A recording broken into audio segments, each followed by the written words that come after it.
Hey, this is Jeff Rose coming to you live from FinCon 2012 from Denver, Colorado, and I thought while I was here I would go ahead and start another movement. Okay, no movements today, but what I am doing is going around talking to some of the top personal finance bloggers in attendance. Phil from PTmoney.com put on another amazing conference with over 400 in attendance, but I want to find out the reason behind why these people started these awesome blogs. Let's see what they had to say. I was paying off my debt, and my wife and I were really passionate about changing our life, and I was following dozens and dozens, and at one point over 100 personal finance bloggers in my RSS feed. And I enjoyed the community so much, and it gave me so much value that I said, I want to do this, I want to become a personal finance blogger. I couldn't find any information out there that was specifically for single women, and I was struggling, and I knew if I was, that other people had to be struggling as well. So I started the blog to educate single women on how to get out of debt and build wealth. I quit my job, sold all my worldly possessions, my furniture, my car, gave up my apartment, and went and traveled the world for the next 2.5 years.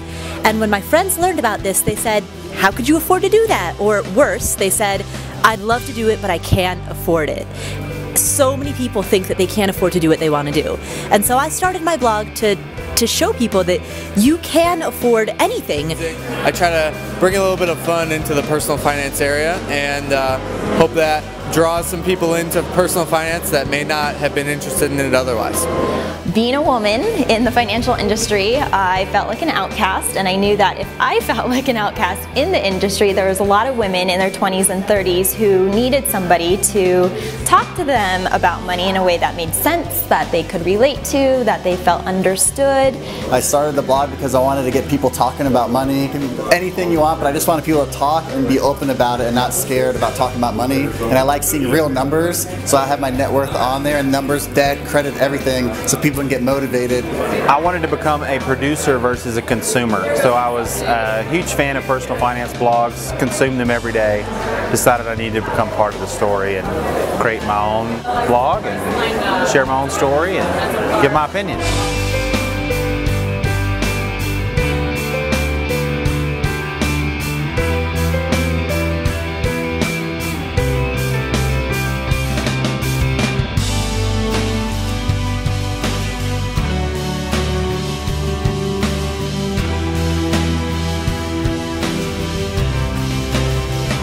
I've always been interested in personal finance, and I would talk to my friends, family about money, giving them pretty much unsolicited advice. I recently paid off like $25,000 worth of debt within 1 year, so I felt like I had a story to tell, combine that with my passion for personal finance, and that's why I started a blog. What I noticed was a lot of my friends, a lot of articles I would read are people who get into massive amounts of debt in large part because they've gone all the way through college with no education on personal finance.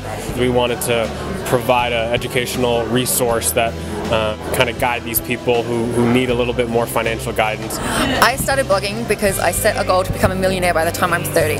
Basically, my husband was doing lots of long-hour shifts, and it could be a week in between when he got to see our daughters, and I decided the only way that could really change was if I changed our financial situation. So I just started blogging about what I was doing, ways to make and save money, and just, yeah, my journey to be a millionaire.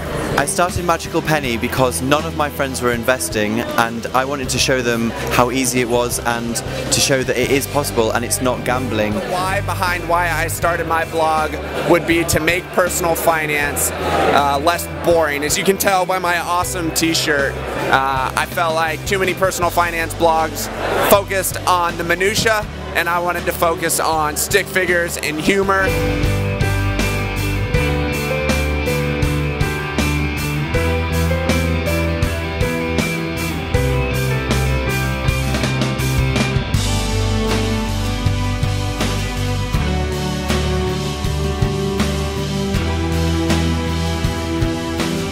Engineer, landlord, former day trader, former realtor, so I have a lot of great stories to share with a lot of people. I've had a lot of ups and downs and a lot of do's and don'ts.